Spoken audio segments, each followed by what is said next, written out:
The first time Marcus came home with bruises, I believed him when he said he'd fallen playing basketball. He was 12 years old in 7th grade at Millbrook Middle School, and 12-year-old boys are clumsy. They fall. They collide. They come home with scrapes and bruises and stories that don't quite add up but sound plausible enough. The second time, 3 weeks later, the bruises were on his ribs, purple-black marks that spread across his left side like storm clouds. He said he'd gotten checked during gym, that someone had elbowed him accidentally while they were playing floor hockey. I almost believed that too. Almost. But something in his voice was off. Too careful, too practiced, like he'd rehearsed the explanation. "Marcus, are you sure that's what happened?" "Yeah, Mom, I'm fine. It doesn't even hurt that much." But he winced when he raised his arm, and that night I heard him crying in his room after he thought I'd gone to bed. That's when I knew something was wrong. Really wrong. Not accident wrong. Something else. My name is Jennifer Martinez. I'm a single mother, divorced since Marcus was 7, working as a nurse at a hospital in suburban Connecticut. I'm 39 years old. I've always believed in working within systems, following proper channels, trusting that institutions designed to protect children would actually protect my child. I was wrong. I made him tell me the truth the next morning before school. Sat him down at the kitchen table with his favorite breakfast, chocolate chip pancakes, and said, "I need you to be honest with me. What's really happening?" He stared at his plate. 12 years old, small for his age, wearing glasses that made him look even younger. My sweet, gentle kid who loved reading and drawing and had never been in a fight in his life. "Some kids at school," he said quietly. "They've been messing with me." "What kids? What do you mean messing with you?" "Just calling me names, pushing me, taking my stuff. It's not a big deal." "Marcus, you have bruises. That's a big deal. If I tell you, it'll make it worse. They'll know I told." "Baby, I need to know so I can help you." He started crying, not loud sobbing, quiet, defeated tears that broke my heart. "They call me gay. They call me He couldn't say the word. "They say I'm weak. They push me into lockers. Yesterday, 3 of them cornered me in the bathroom, and one of them shoved me so hard I hit the sink. That's where the bruises came from."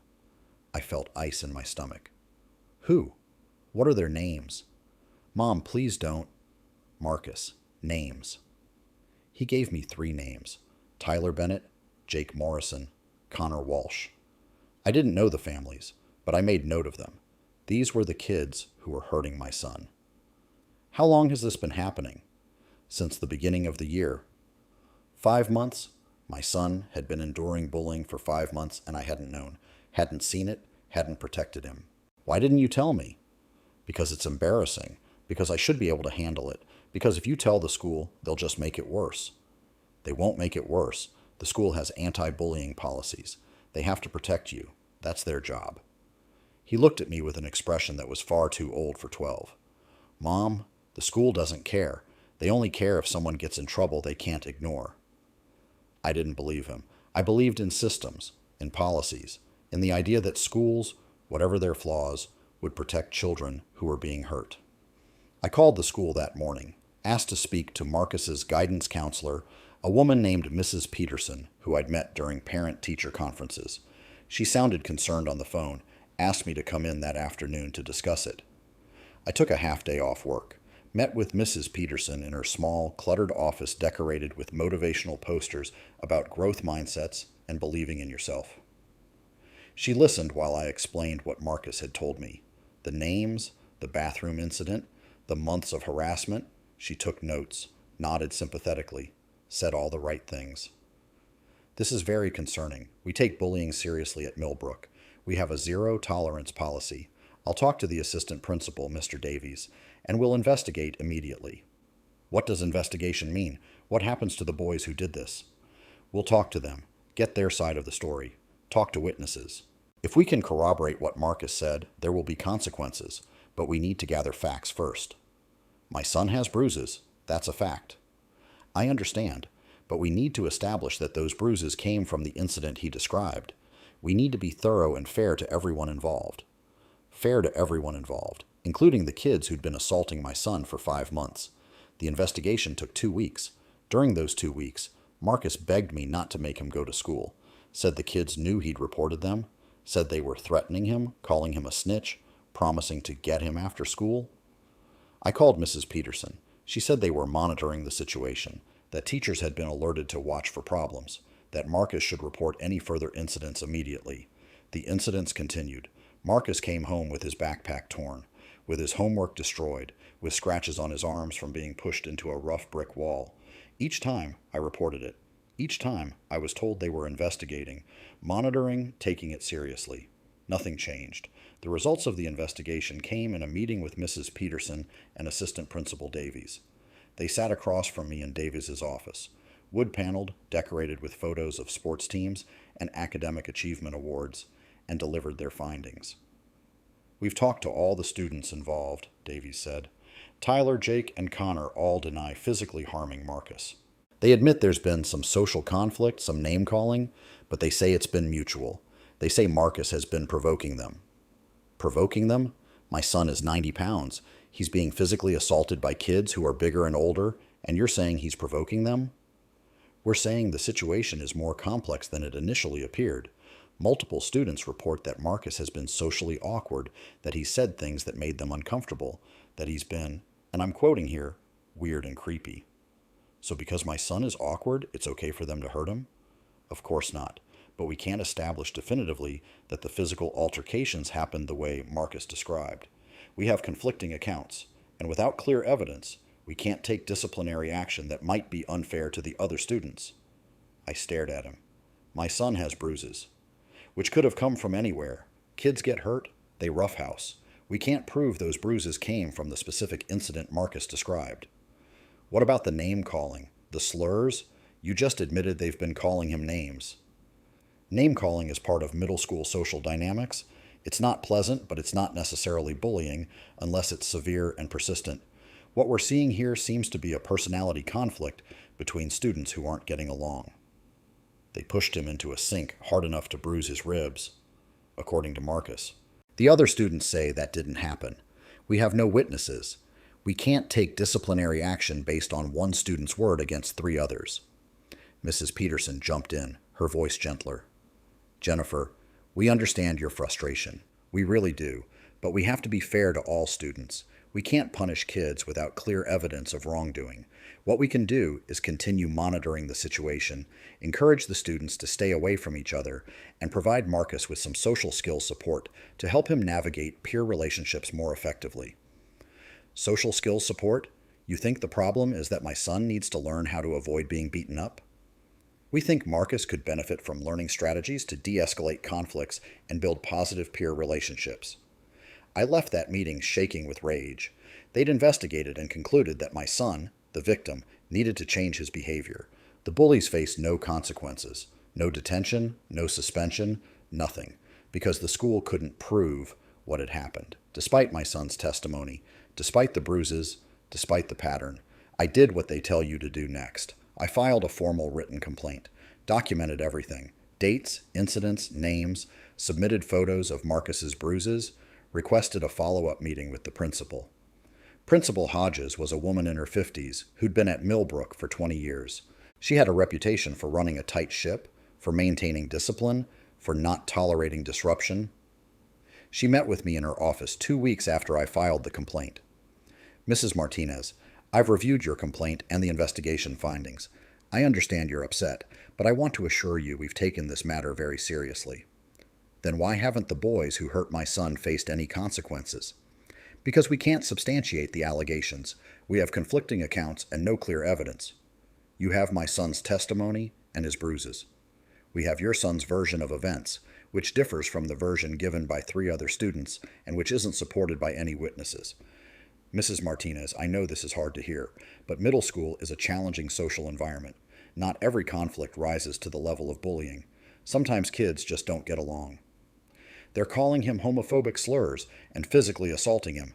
That's not getting along. Name-calling, while unfortunate, is part of adolescent development. We can't police every interaction between students, and regarding the physical altercations, we simply don't have evidence that they occurred as Marcus described."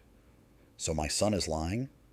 "I'm not saying that. I'm saying we have to consider all perspectives. And frankly, Mrs. Martinez, multiple teachers have reported that Marcus can be socially awkward. that he struggles to read social cues, that he sometimes says or does things that make peers uncomfortable. It's possible he's misinterpreting some of these interactions. He's not misinterpreting bruises. Principal Hodges sighed.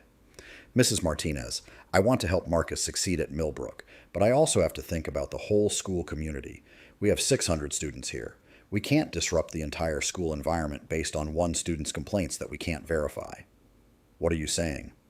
I'm saying that sometimes a change of environment is the best solution for everyone.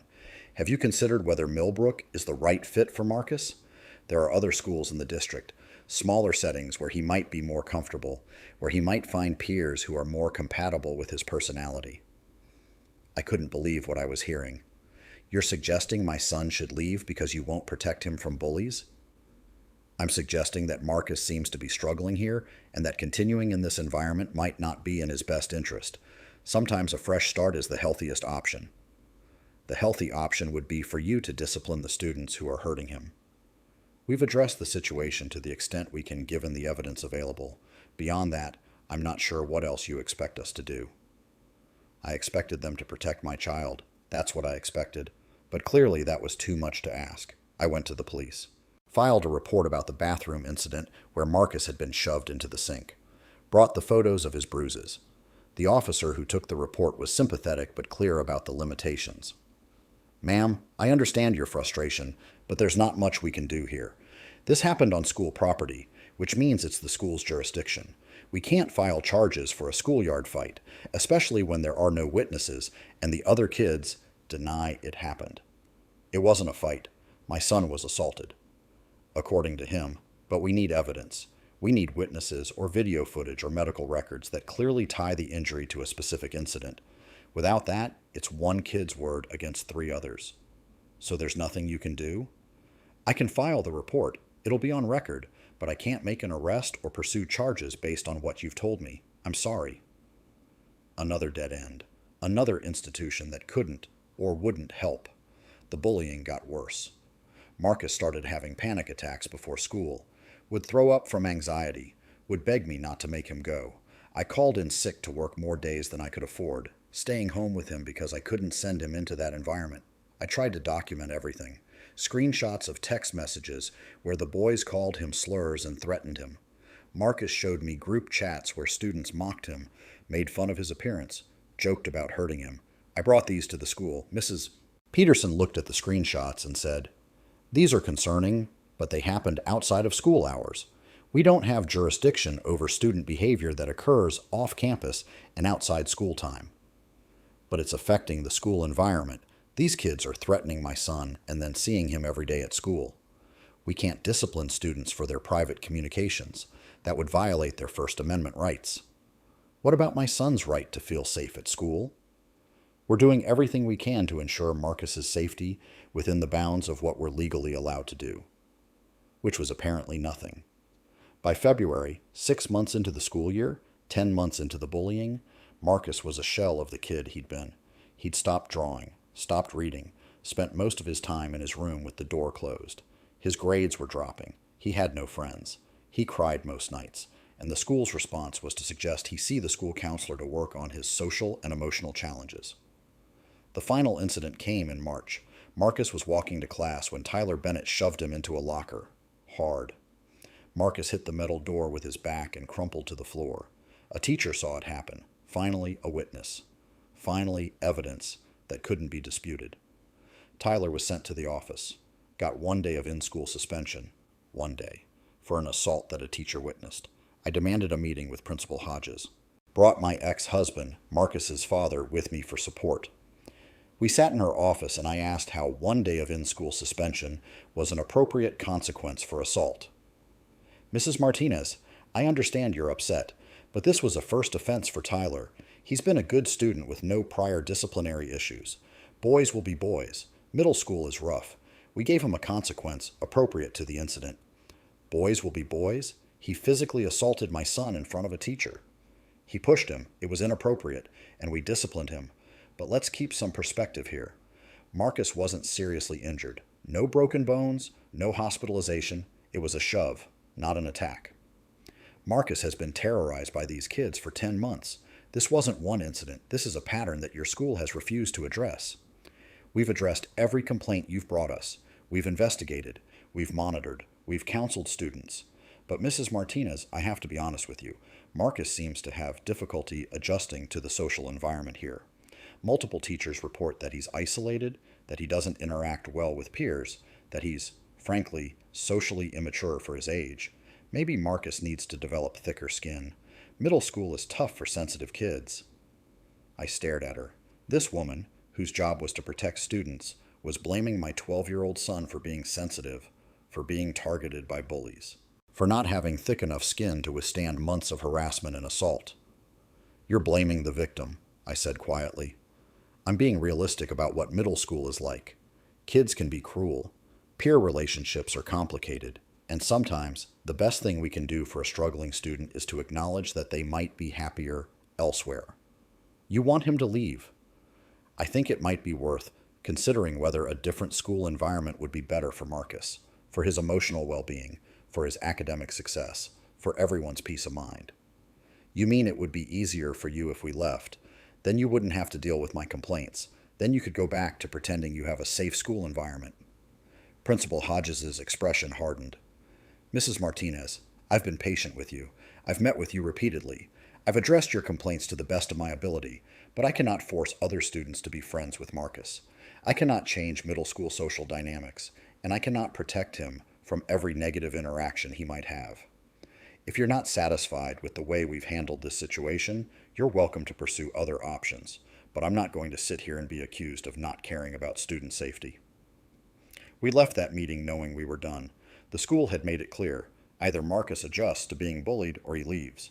Those were the options. I pulled him out the next week. Couldn't send him back there. Couldn't make him face those kids every day knowing the school would do nothing. Filed paperwork to homeschool him. Quit my full-time nursing job and picked up part-time shifts so I'd have time to teach him during the day. It destroyed our finances. I made half what I'd been making.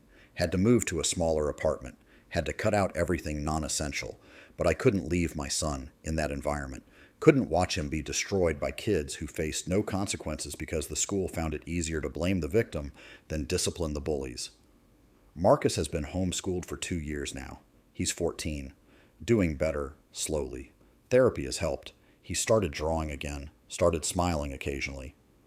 But he's still anxious, still has nightmares, still flinches when we pass groups of teenagers in public. The bullies? Tyler Bennett is captain of the basketball team. Jake Morrison made honor roll. Connor Walsh won a citizenship award. Their lives continued unchanged. No consequences. No acknowledgement of what they'd done, because the school protected them while sacrificing my son. I filed a complaint with the district superintendent, got a form letter response saying they'd reviewed the matter and found that school administrators had followed appropriate procedures. No apology. No admission of failure. Just bureaucratic language designed to shield them from liability. I contacted a lawyer about suing the school for failing to protect Marcus. He said we'd have to prove gross negligence, that the school knew about serious, ongoing harassment and deliberately ignored it. The bar was incredibly high, and even if we won, it would cost tens of thousands in legal fees for a settlement that might cover a fraction of what we'd spent on therapy and lost wages. I couldn't afford to fight, so I focused on helping Marcus heal. I've learned things I wish I didn't know. I've learned that schools care more about avoiding liability than protecting vulnerable students, that anti-bullying policies exist for show, posters and assemblies that create the appearance of action without requiring actual intervention. I've learned that zero tolerance means zero tolerance for whatever makes administrators' lives difficult, that when you force them to choose between addressing bullying or pressuring the victim to leave, they'll choose the easier path every time. I've learned that schools protect bullies when their parents are prominent in the community, when discipline would create conflict, when it's simpler to blame the victim for being sensitive or socially awkward than to hold aggressors accountable. I've learned that the systems designed to protect children are designed first to protect institutions, and when those priorities conflict, institutions win. I've learned that my son's trauma, his lost education, his destroyed confidence, none of it matters as much as the school's reputation and the convenience of administrators who don't want to deal with complaints. Most of all, I've learned that I should never have trusted the system, should never have believed that following proper channels would result in protection. Should have pulled Marcus out the first time he came home with bruises and rebuilt our lives around keeping him safe rather than fighting a battle I could never win. My name is Jennifer Martinez. My 12-year-old son was bullied for 10 months at Millbrook Middle School. I reported it to teachers, counselors, administrators, and police. I followed every proper channel. I did everything they tell you to do, and the system failed us completely. The bullies faced no real consequences. My son was blamed for being too sensitive, and when the school couldn't make the problem go away, they suggested Marcus should be the one to leave because he couldn't adjust to the social environment. So we left, and Marcus is slowly healing, but he lost 2 years of his adolescence to trauma that could have been prevented if the adults responsible for his safety had actually prioritized his safety over their own convenience. I'm sharing this not because I think it will change anything. Schools will continue prioritizing institutional protection over student welfare. Bullies will continue facing minimal consequences while victims are blamed for not being resilient enough. But maybe, if enough parents share these stories, if enough people understand how badly these systems fail vulnerable children, something might eventually change. Maybe, or maybe I'm still being naive, still believing in systems that have proven they don't work, still hoping that speaking up matters when experience has taught me it doesn't. All I know for certain is this: I couldn't protect my son within the system, so I removed him from it.